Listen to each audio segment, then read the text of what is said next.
So, hello, my friends and dear comrades. I hope you all are doing well in your life and doing something extraordinary in your life.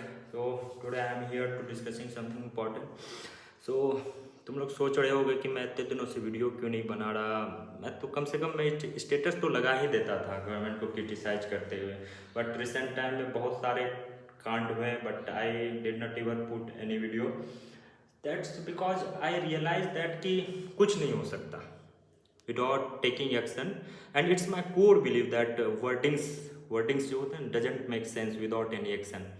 So it's my core belief, and we should join the politics, otherwise कोई change नहीं आ सकता. Youth should take the responsibility and join the politics. समझे? You know the greatest fate of the Indian democracy is that we 25 years old youths are fighting for the 75 years old men to make them premier. We are fighting for the Modi ji, 75 years old. We are fighting for the Rahul Gandhi ji, hitting 60. So, and youths should join the politics. और India का 50% of the population of India is below the age of 25 years. And we are fighting for whom? We are fighting for the Modi ji, the 75 years old. We are fighting for Gandhi. समझे? Those are मतलब समझ नहीं आता. And when I am talking to like this कि हाँ politics join करनी है, then people's are, मेरे ही कुछ दोस्त आएंगे, then they are asking me to, तेरे पास उतना पैसा है भाई चुनाव लड़ने के लिए?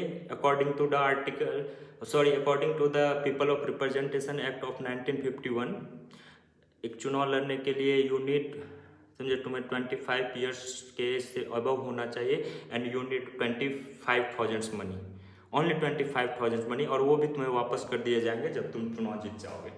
Then why we needs lots of money? चुनाव लड़ने के लिए अगर कुछ चाहिए तो वो है जज्बा, एक देशभक्ति की भावना होना चाहिए अपने अंदर, समझे. और if we get together then we can make India great again. If we don't get together then stop criticising government. कुछ नहीं होता. बहुत सारे गवर्नमेंट क्रिटिक्स बैठे हुए हैं. तुम कहते हो मीडिया अपना काम नहीं कर रही. Media is doing their work very well, समझे. जो काम ये डिजिटल मीडिया, एक टीवी मीडिया नहीं कर पा रही, वो काम डिजिटल मीडिया कर रही है, और बहुत अच्छे से कर रही है. The people like Nitish Rajput, people like Rishabh Bhadauria, many of the youngest YouTuber which are doing fine in their life and criticizing government at every aspects of their life, and we have to really appreciate them. और वो बहुत अच्छा कर रहे हैं, but उनसे वो कर तो रहे हैं, they are performing well in their domain. But हमारा जो डोमेन है, एज आई, समझे, मैं यूपीएससी की तैयारी कर रहा हूँ, and my favourite subject is polity. So जब मेरा फेवरेट subject polity है and my favorite subject is law and polity, then we should join the politics now. And many of the youth like who is preparing for the UPSC, they should join politics at least, समझे. वो UPSC crack करके तुम्हें कल वही नेता के अंदर काम करना है, और वो तुम्हें काम करने नहीं देंगे. So if you really want to change something you should join the politics.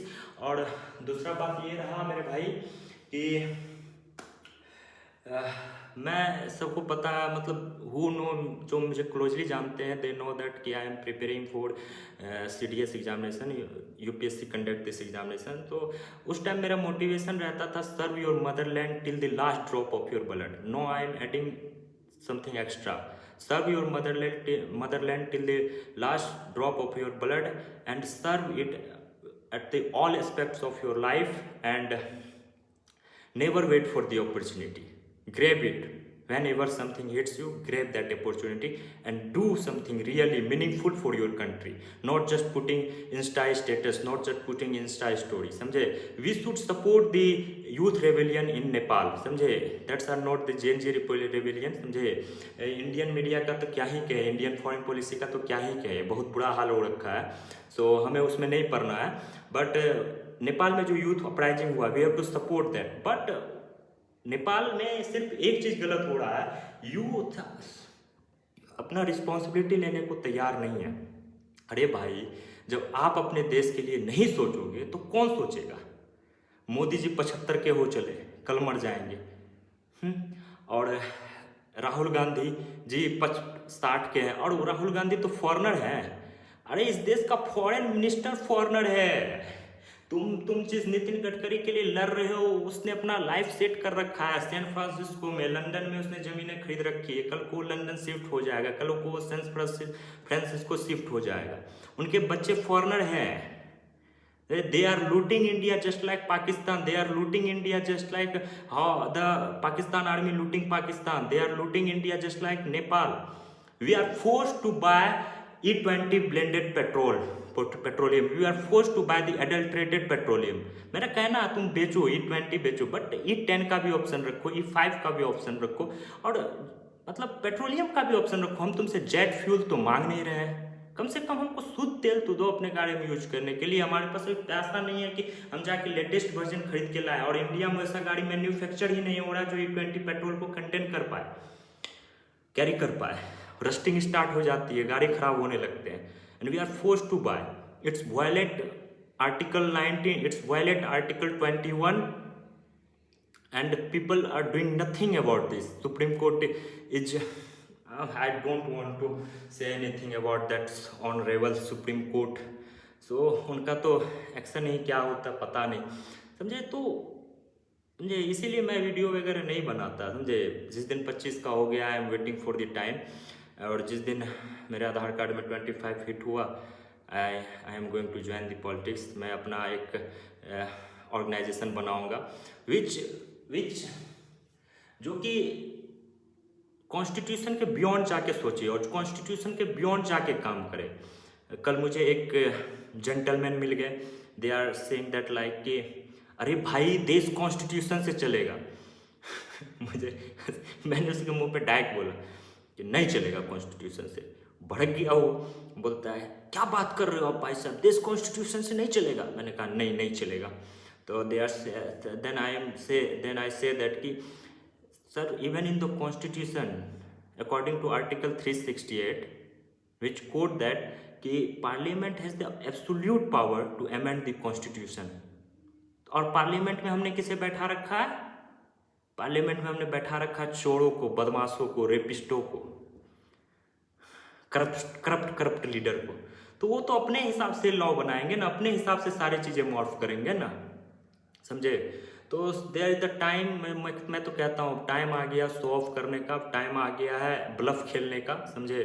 Sometimes you need to show off your full potential and operate in your full potential, समझे। You need to operate in your full potential and every youth should operate in their full potential, समझे। अगर तुम अपने जवानी में इस जो है अपने आर्म्स के दम को नहीं दिखाए तो फिर क्या है। जैसे peace is a myth without a pistol, समझे। Sometimes we need to show off things, समझे। हमें शो ऑफ करने होते हैं अपने चीज़ों को, हमें फुल पोटेंशियल में जाके ऑपरेट करने होते हैं, then you are going to achieve something, समझे। तो if you have the arms and ammunition, समझे, if you have the arms and ammunition then use it to make your country heaven, समझे, not the hell, समझे। अगर बाहों में दम है, भुजा में दम है, तो अपनी मातृभूमि के लिए कुछ करो। हर माँ का एक सपना होता है ना। तुम घर, आज मेरी माँ, मैं घर से बाहर रहता हूँ, फिर भी मेरी माँ को आशा है कि मेरा बेटा आएगा तो कुछ करके आएगा मेरे लिए, मतलब कमाएगा कल जाके तो मेरे लिए कुछ अच्छा करेगा, मेरे सारे सपने को पूरा करेगा। उसी तरह हमारी मातृभूमि, my Motherland also feel the same कि मेरे ऊपर जो अत्याचार हो रहे हैं, मुझे जो चाइना आग दिखा रहा है, कल अमेरिका आग दिखा रहा है, पाकिस्तान मेरे मुंह पे तमाचा मार के जा रहा है, मेरा बेटा आएगा। Motherland are thinking like that also कि मेरा बेटा आएगा, मुझे। It's our motherland. अगर हम अपने माँ के बारे में इतना सोचते हैं देन इट्स आवर मदरलैंड। ये हम सब की मातृभूमि है, हमें इसके बारे में सोचना चाहिए, समझे। और आशा लगाए बैठी है भाई हमारी मातृभूमि कि हम आएंगे और हम इसे आज़ादी दिलवाएंगे इन करप्ट लीडरों से, इन ये जो स्थिति है इससे आज़ादी दिलवाएंगे, समझे। मैं पूछना चाहता हूँ करंट रूलिंग गवर्नमेंट से, and this is my the only question I want to ask them कि अभी इंडिया में 50% of the population is below the age of 25 years. मैं ऐसे नहीं बोल रहा, कल मैं वर्ल्ड इकोनॉमिक फोरम की रिपोर्ट पढ़ रहा था, इट इज दैट। और आने वाले टाइम में 5 साल में इट्स इज गोइंग टू मतलब 100 करोड़ पॉपुलेशन जो है इंडिया का, वो बिलो 25 ईयर्स हो जाएगा। और मैं कहता हूँ आपको, आपके पास कितने universities, world class universities and school हैं इन 100 करोड़ युवाओं को एक स्किल लेवल में तैयार करने के लिए। इसे एक डेमोग्राफिक डिविडेंड का फायदा आप किस तरह से उठाओगे?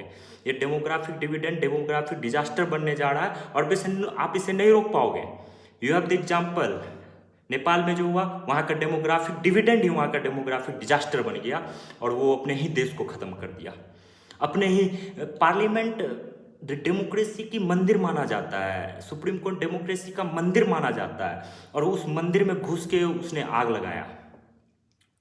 समझे? हम अपने अगर इंडिया में ऐसा होता है ना तो हमारी हंसी होगी। समझे? वर्ल्ड मीडिया क्या लिखेगा पता है? World's largest democracy collapse. हंसेंगे हम पे। समझे?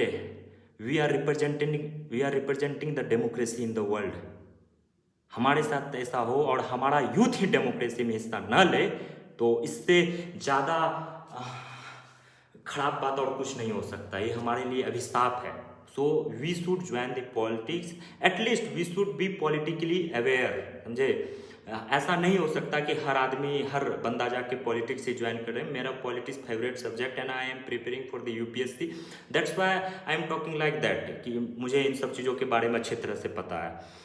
तो हर किसी को इतना नहीं पता होता और हर किसी को ज्वाइन भी नहीं करना है पॉलिटिक्स। समझे? मतलब अब कोई डॉक्टर बनेगा, कोई इंजीनियर बनेगा, कोई कुछ अदर स्किल में जाएगा, देयर मेनी पॉसिबिलिटी, एक्सप्लोर करेगा, कोई सोशल मीडिया इन्फ्लुएंसर बनेगा, कोई अब ऋषभ बदूरी जैसा काम करेगा, कोई नीतीश राजपूत जैसा काम करेगा, तब जाके एक देश बनता है। But we have to be politically aware. तुम डॉक्टर हो, तुम साइंटिस्ट हो, irrespective of your field, you have to be politically aware कि तुम्हारे देश में क्या हो रहा है, तुम्हारा राइट्स क्या है। You have to know the article 19, you have to know the article 21, at least you have to know only two these article. These of two articles you need to remember कि हाँ, आर्टिकल 19 में क्या लिखा हुआ, article 21 में क्या लिखा हुआ है, बस ये याद रखना, और बाकी तुम्हें अपने राइट्स के बारे में फुल्ली पता चल जाएगा। तो I am just requesting you to do something for your motherland. समझे? बिकॉज हर माँ अपने संतान के भरोसे ही बैठी होती है और ये माँ हमारे भरोसे से बैठी है क्योंकि हम ही इसके संतान हैं। बचपन में हमें बताया जाता था स्कूल में कि ये देश है तुम्हारा, नेता तुम ही हो कल के। अब कहते हैं कि बस वोट जाओ, भूल जाओ नेता बनने का। नेता बनने के लिए बहुत सारे पैसे लगते हैं।